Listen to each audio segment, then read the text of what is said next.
Hello friends, welcome to my YouTube channel. So today in this video I am going to show you how to change or how to set the date and time in this device. For this, go to settings, then scroll down. At the bottom you can see the option system. Tap on this one. So here you can see the option date and time. Tap on this one. So to enable or set or edit or change the date and time in this device, we need to deselect this one. Set time automatically. First deselect this one. Now you can set date and time is enabled for edit.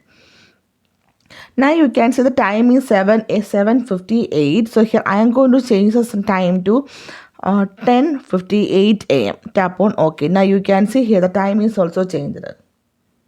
Again I am going to change to 7 like this.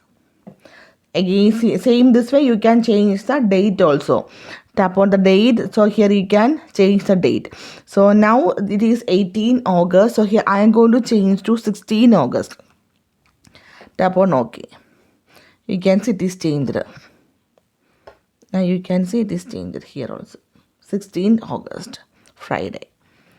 So simply in this way you can change the date and time in this device. So hope you guys enjoy this video. Thank you for watching. Thank you. Bye-bye.